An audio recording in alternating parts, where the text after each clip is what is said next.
So with this diff in the mounting plate, which I've just made, we can see how much backlash is on it. Bear that in mind, listen. Not much, is it? But I've got some yellow marker on those teeth. We're going to have a look. I'm going to just put a little bit of pressure on. Whew. Best part of the bloody job, this. And then we'll have a look and see what the pattern's like. And there you go. That's what it's like on that side. It's towards the top a little bit, but it's like that. Now on the opposite side, it's like that, look. Can you see it? Does that make sense to you? So it's pretty even, it's right in the middle. So that's what we're going to aim for when we put the new crown wheel and pinion, well, not the new crown wheel and pinion, but we're going to change the crown wheel to the other one. Now before we do that, what we're going to do as well is we're going to measure the factory pinion height and make a note of it, because it's kind of important when we put things back together again, because we should be able to use the same shims. You get my drift? You should be able to use the same shims. So what we're going to do now, while it's here, is we'll take these 4 big bolts off here, pull that crown wheel off, and then we can take off these bolts. Now I want you to see this pinion, because if you can see it from different angles, you can see there it's marked with the 4-9. 4-9. So what we're going to do now is set up our little tool, measure off these faces here to here, and get the same height. So we've got our ground datum bar here. I'm going to put it across here and get this straight onto 0.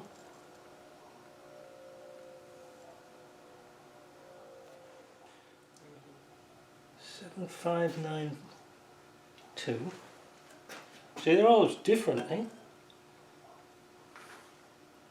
7593. So I think we'll settle on that. In fact, I had it 74594, so we're not too bad. Let's leave it at that. So hopefully, let's turn that off. Hopefully once we're set up, take the bearings out, it should be exactly the same if we put the same shim in. Theory. You know it's going to go wrong, don't you? Now, I've got to get those bearings out. God, I'm running out of room already.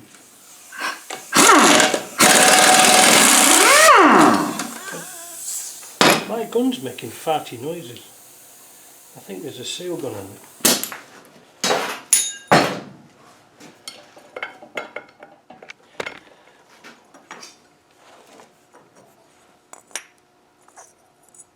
Different.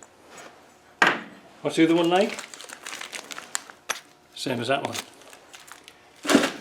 So that means I don't think we've got a seal. Do we get a seal with the Ashcroft kit?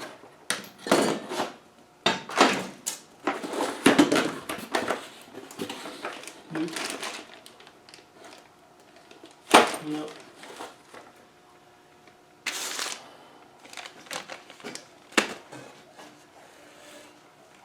Well, that's just buggered for that one then. That's the story of my life. Honestly, it really is. So what we're going to do is going to contact the owner and say, you need to get me a flange. If you mind you, that flange is alright, but we haven't got the seal. I'm going to put these back in here now so we know where they go.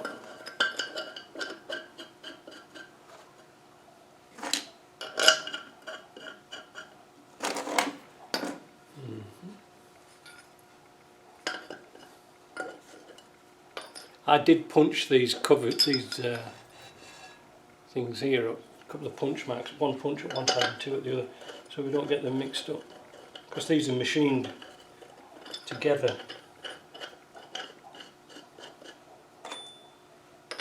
God, story of my life.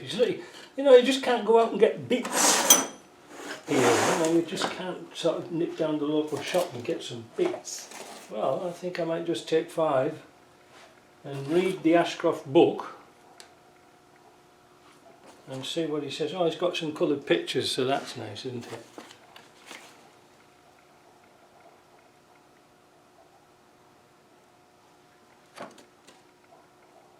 Wait a minute, hold on a minute.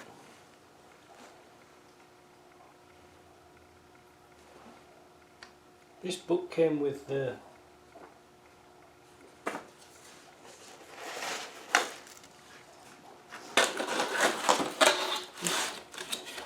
same book with both cars.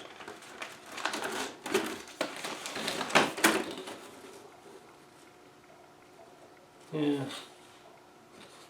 it's the same book, same kit. But what my problem is, this is for the Rover type diff, like the front diff. P38 air locker.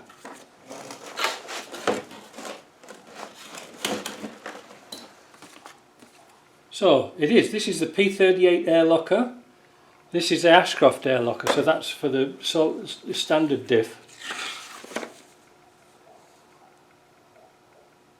Fit the crown wheel to the new centre, install locker and set the preload backlash as per factory specs. Note you have to grind in the inside of the journal caps if they foul the centre. Fit the centre locking tabs so that the tabs stop the cylinder rotating, see below. What? See below what?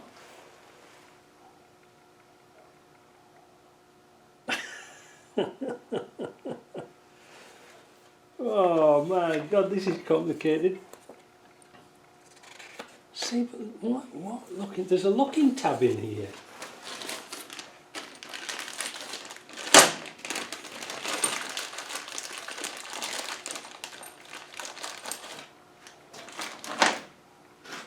I don't know where it goes.